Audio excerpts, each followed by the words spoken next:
সেহরির সময় আমার টমেটো ভর্তা করতে হবে। আমার মতো এমন কে কে আসো? প্রথম রোজা সবারই একটু প্রস্তুতি থাকে। তো আমি একটু তাড়াতাড়ি উঠেই টমেটো ভর্তা করতেছিলাম, কারণ আমার বাসায় সব থেকে বেশি টমেটো লাভার হচ্ছে আমি।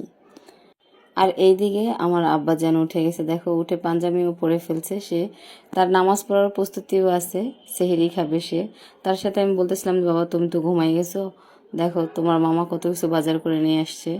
সে রোজা রাখবে, অনেক এক্সাইটেড। আমিও তাকে মানে এই বিষয়ে কখনো না করি না, কারণ আমি চাই ও ছোটবেলা থেকেই রোজা রাখার অভ্যাসটা করুক।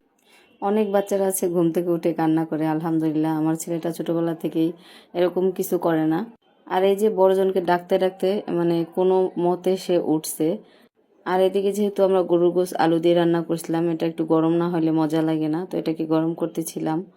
তারপর হচ্ছে দুধ। আমার বড় ছেলে, সে দুধ কলা ছাড়া খাবে না। আমি যেরকম টমেটো ছাড়া আমার চলে না, তার দুধ কলা ছাড়া চলে না। এভাবেই দেখতে দেখতে আমাদের প্রথম রমজানের সেহরি খেলাম। সারাদিন সবাই রোজা রাখছে, আলহামদুলিল্লাহ। ইফতারির সময় সবাই সুন্দর সহি সালামত আমরা ইফতারিটা করতে পারছি।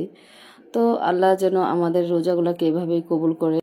আর সবাই আমাদের জন্য দোয়া করবা। আমার ফ্যামিলির সবাই যেন ভালো থাকে, সুস্থ থাকে। আমিও তোমাদের জন্য দোয়া করব। আর প্রথম রোজা রাখার পরে আসলে রাতে নামাজ পড়ার পরে আমি এভাবে বকবক করতেছিলাম যে আজকে সারাটা দিন কেমন গেল। প্রথম রোজাটা আসলে আমার মনে হয় কোনো কষ্টই হয় নাই, একটা অন্যরকম ভালো লাগাও কাজ করতেছিল। তো সবাই ভালো থাকবা।